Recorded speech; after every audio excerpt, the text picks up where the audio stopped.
How's it going, everybody? So this is currently my favorite rifle to shoot. I vary on my favorite rifle to shoot by whatever I'm interested in that particular time, but currently it's this. This is my Vetterli, Swiss Vetterli. It shoots a Swiss 41, also known as 10.4 by 38. Originally, this rifle was actually a rimfire, like a 22 rimfire.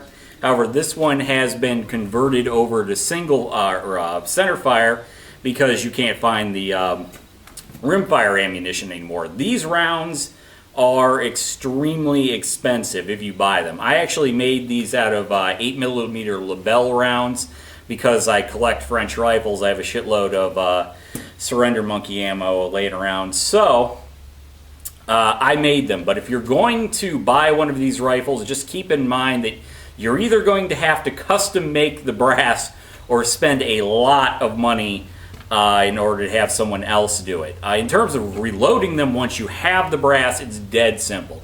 I reload these with black powder because I reload other black powder cartridges, but you can reload these with smokeless powder. Now, the Swiss did this in 1890. They actually switched from the 313 grain bullet to a 312 grain bullet, made it paper patched, and converted it over to smokeless powder. However, the smokeless powder they used has the exact same pressure as the black powder. They didn't change anything in terms of the rifle's performance. It's a 313 grain round going 1,400 feet per second, so basically a 44 Magnum. They didn't change any of that. So if you are going to reload with smokeless powder, you really, really need to pay attention to the pressures, because it's still at black powder pressure. So I just skip all that and I just reload it with black powder. Black powder is super simple to reload with. Literally, there's not enough case space for you to blow yourself up with black powder. You fill the entire case basically and compress it. I use 51 grains of Swiss powder. Your mileage may vary. Use what you want to use. I've had pretty good luck with that. I'm also using Missouri Bullet Company 300 grain bullets.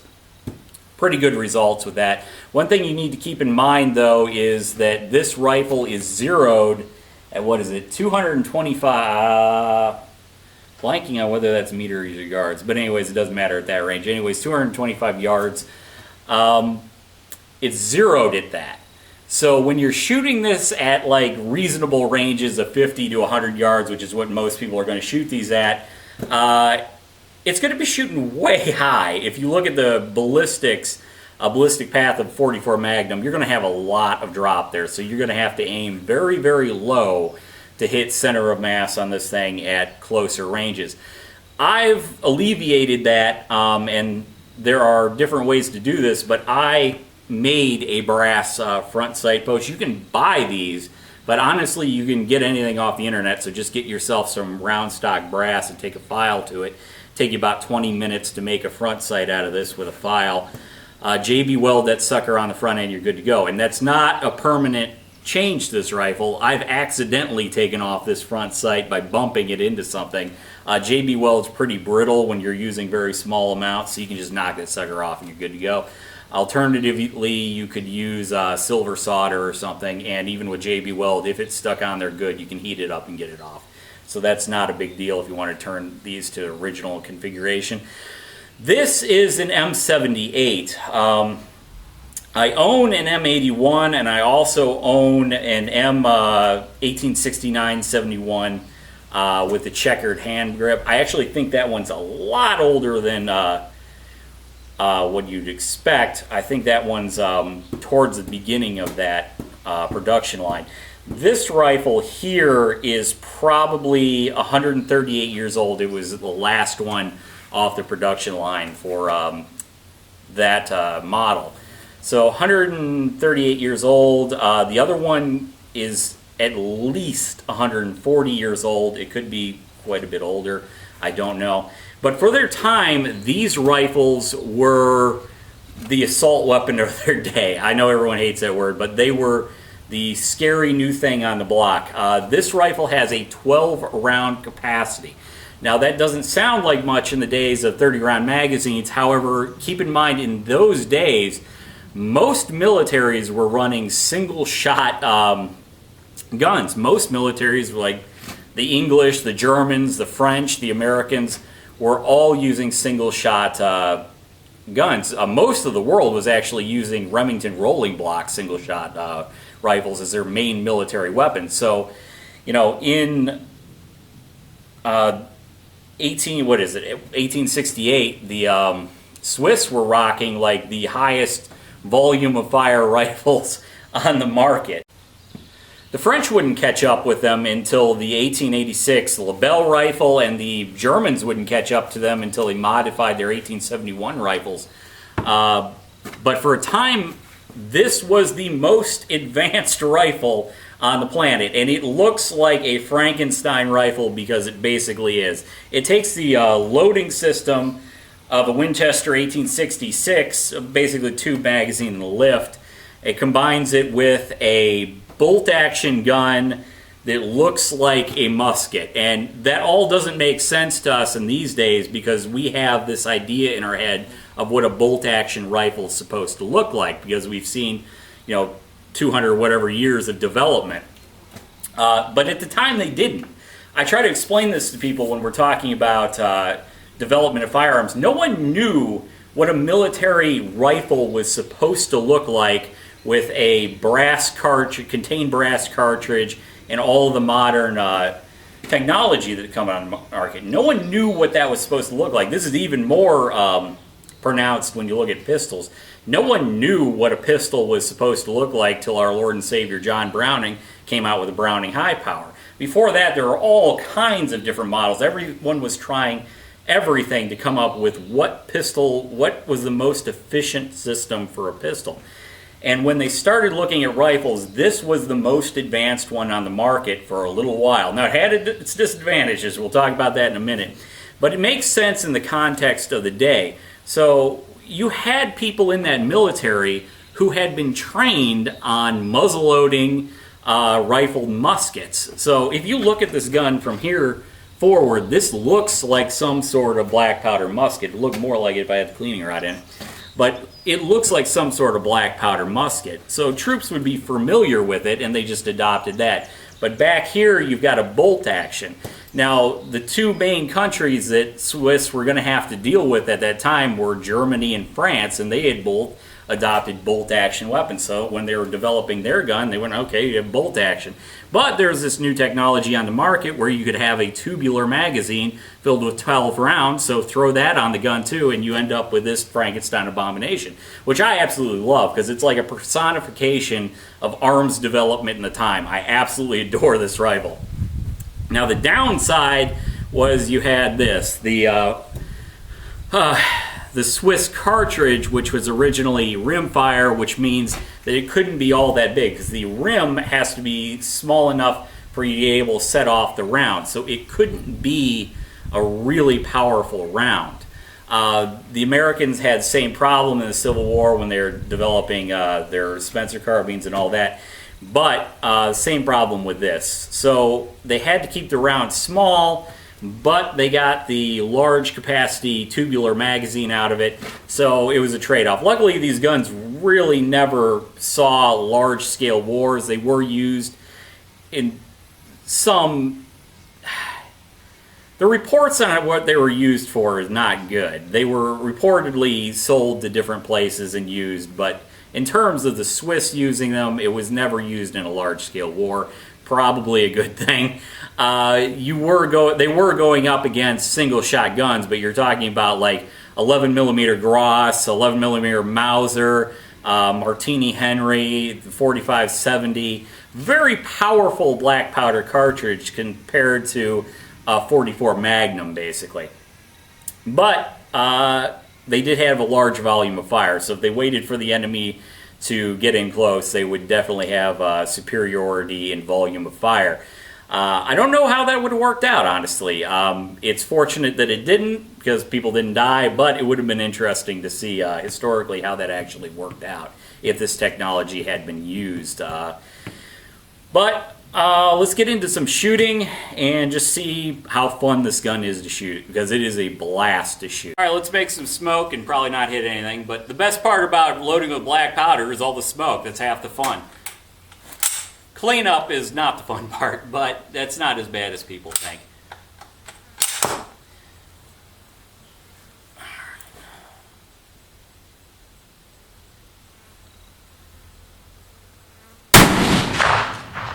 There's a little bit of a kick to it, but nothing bad. 44 Magnum, basically.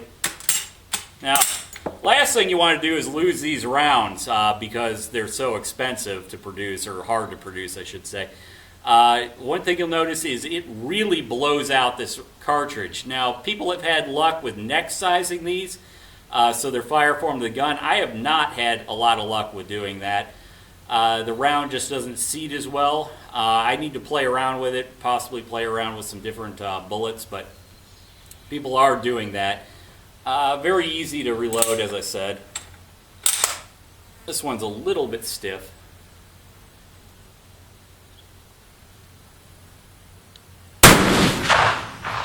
Woo! A lot of smoke.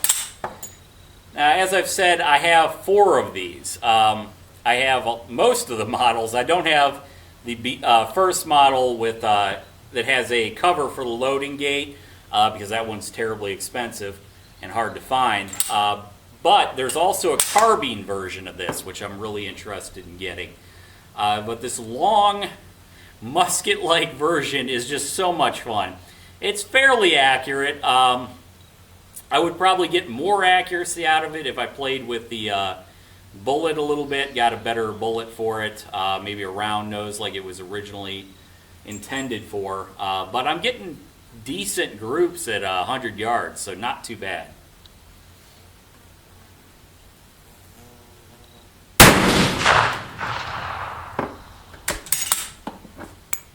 Don't want to lose it. And all out. Just to show you a comparison here, you can really see how blown out that is. That's pretty normal. As I said, some people have luck neck sizing these. I just haven't. So your mileage may vary on that.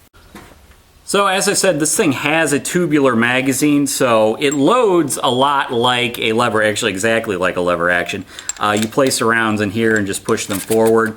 One thing to keep in mind while you're reloading is these rounds have to be a very specific length, because there's nothing holding these rounds in here except the next shell. So if you have one that's too small, you just lock up the whole system and you have to hand load them basically.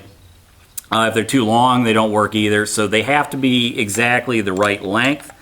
But you can load 12 of them, which at the time was probably pretty amazing when you're talking about people who are trained on single-shot muzzle-loading rifles. So just to go a little bit more into how this loading system works, this round just sits in there. Like, that is how it sits when you're moving around. It looks like this thing would pop out of there. Like, you wouldn't want to carry this loaded, but it actually stays in there pretty well. And the original version of this rifle actually had a cover for this. But they got rid of that. I imagine they just realized it's superfluous and got rid of it. But I was telling you how the cartridge had to be the exact right length for this to work. The reason for that is it has to sit in this lift. So it has to be the right length for this lift, because this lift blocks the next round. So if this is too short, the next round will be in the lift, or if it's too long, this bullet will be in the tube and this will not be able to lift up. Really ejects them out of there well when you yank on it. Give you a view from behind the rifle and try and see how fast I can load this.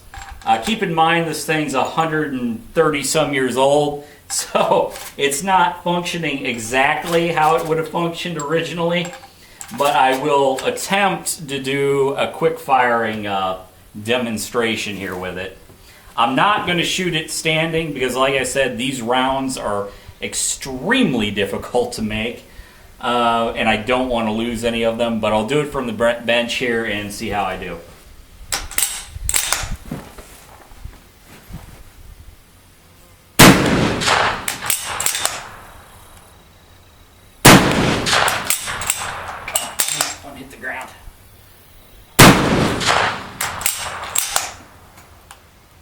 2 on the ground.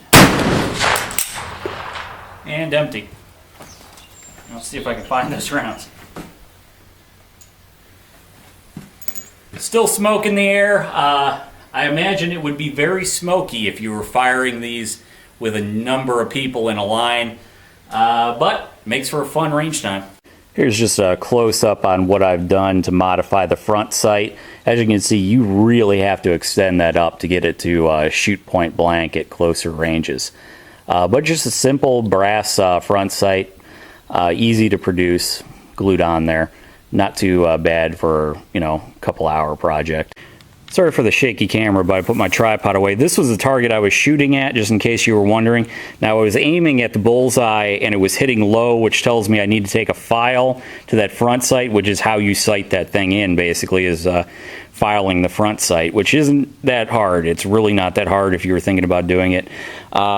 This, I believe, was the quick firing group, so that's actually, despite being low, it's actually not too bad. I had a couple flyers here from my shooting session, but that's really not bad. I still want to play around with the load and try a couple of different bullets to see if I can squeeze that in, but we'll see. It's not bad.